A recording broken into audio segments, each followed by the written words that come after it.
It turned out the family had something of a sordid past themselves, accused of filing false claims in the past. And so the jurors ultimately concluded that there wasn't enough proof to show that Michael Jackson had committed these crimes. He was acquitted, but as I said, he never really was the same. I mean, that trial, the whole world was watching. I mean, we've all been to these big media events, but there was nothing like this. It wasn't just the national media. It was the international media. And then there would be throngs of fans across from the courthouse, people who just loved Michael Jackson, and they would scream and yell, frankly, at the reporters as we would go into the courthouse because they didn't like some of the details that were being reported about the case. So it was just one of those kind of cultural phenomenons in many ways. And I forget the sort of sideshow that would happen outside the courtroom. There was a time when Michael Jackson said he had terrible back pain and didn't come to court one day. The judge, who just was the kind of judge who was just a very no-nonsense judge and didn't want any antics, told Tom Mesereau, you better get your client here in an hour. And there was literally a countdown clock on cable, people wondering, is Michael Jackson going to make it to the courthouse or will he be held in contempt in court? And then lo and behold, he walked in his pajamas, which all happened live on television. And in fact, there was another occasion outside that courtroom, David, when, and a lot of people remember this video, I'm sure we're showing it. This was actually early in the case, before the trial, during the arraignment. There were so many fans that came to the courthouse hoping to get a glimpse of him that he hopped up onto the SUV and did a little dance, something that did not go over well with the judge in that case. So that trial will be as much a part of the Michael Jackson story as all of his other triumphs in music since he was a little boy. NBC's Savannah Guthrie. Savannah, thank you very much. And again, for those of you who are just joining us, NBC News is reporting, we're reporting at this hour, that Michael Jackson has died. Jackson apparently, well, it's unclear what the cause of death was, but a number of reports this afternoon that paramedics were summoned to Jackson's Holmby Hills house, where Jackson was unconscious and unresponsive. The paramedics performed CPR. That, of course, did not work. Jackson was taken to the UCLA Medical Center, where doctors pronounced him dead after he had apparently been in a very deep coma. Jackson's family members, his father Joe, and there's something of an estranged relationship between Michael Jackson and his father, but nonetheless, Joe Jackson told our NBC affiliate in Las Vegas this afternoon that he had been told that Jackson had been in cardiac arrest or had suffered some type of heart attack. All of this came at a time when Michael Jackson was less than just a couple of weeks away from starting a 3-year-long world tour, which Jackson had hoped to essentially resuscitate his music career, wipe out the debt that he had incurred, and essentially get back his reputation that had been tarnished in large part from the 2005 trial that Savannah was mentioning. We're told that Jackson had been working out with a physical trainer, that he'd been trying to get in appropriate physical shape for a demanding concert tour, so that he could give the sort of performances that his fans, many of them, expected and anticipated from Michael Jackson. But again, NBC News is reporting that Michael Jackson this afternoon died. Jackson, of course, part of the famous Jackson 5 from Gary, Indiana.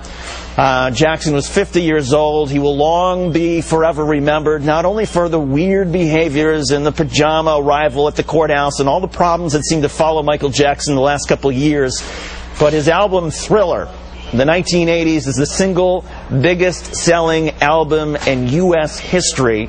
It made Jackson a fortune. It was a fortune that some Jackson fans felt was wasted away on things that they couldn't quite understand. There were episodes, of course, throughout the years with Michael Jackson that just seemed so strange, but as strange as Michael Jackson was, and you can see from some of his fans, he was a beloved figure in so many ways.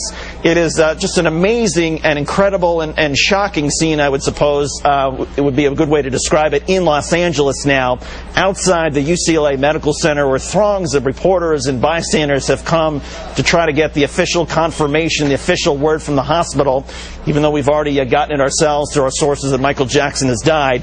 NBC's Michael Oku is now live outside the UCLA Medical Center. And Michael, why don't you describe the scene? Well, David, you got that right. I mean, this is certainly a major scene here. If you weren't reading the reports either on the computer or watching television, you would certainly know just by passing through here that something very serious is happening. Choppers are buzzing overhead. Crowds are forming on the streets. We're talking about an area of some 4 large city blocks at least, and as far as I can see, There are people teeming on the sidewalks everywhere trying to get a look at what exactly is happening here. And of course, media vans have started arriving on the scene. Those familiar orange and yellow cones have been placed on the sidewalks, on the streets to redirect traffic. Again, obviously a major scene here at the UCLA Medical Center. What we know at this point, again, is NBC has confirmed that Michael Jackson, the legendary performer and singer, has in fact died. Other reports say that he died of cardiac arrest. What we can surmise at this point is that at some point around 12:30 this afternoon, according to reports, paramedics with the Los Angeles Fire Department arrived on the scene as a result. That is at his home. Just one moment, David, as more responders get here for perhaps other reasons.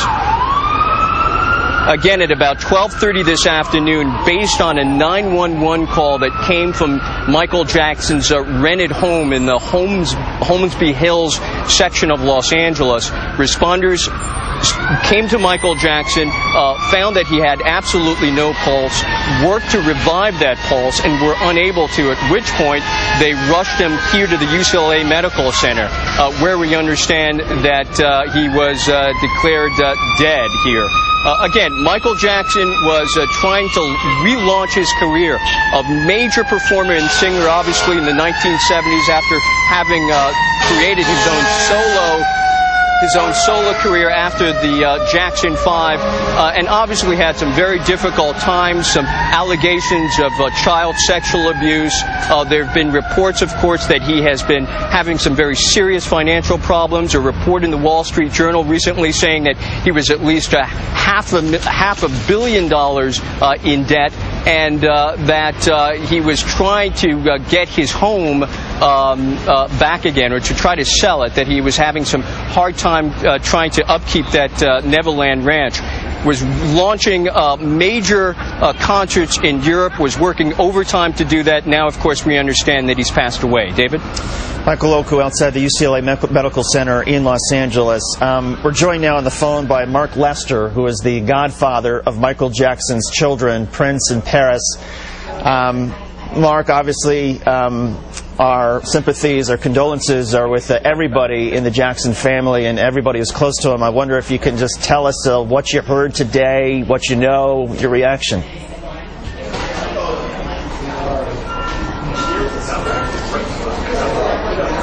Yeah, cool.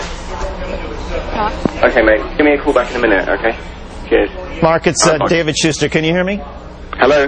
Yeah, Mark, it's David Schuster, and I just want to get your reaction, or sympathies, of course, with the entire Jackson family. You're the godfather of Michael Jackson's children. I wonder if you can talk about the situation as you know it.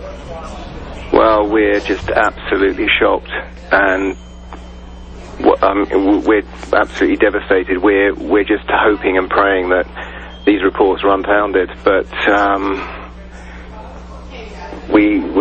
mean, it's so sad. We were with Michael just shortly, and he was in such good form, such good spirits, so positive.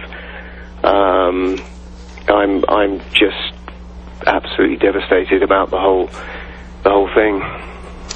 Mark, when was the last time that you saw Michael? You said that he was in good spirits. He seemed to be doing well. Well, we spent a lot of time when he was here in London. He was preparing for it and did a presentation at the O2 Arena, and he was in just such a high. He was focused, and he was just really looking forward to his concerts here in London. What was he like as a father? I mean,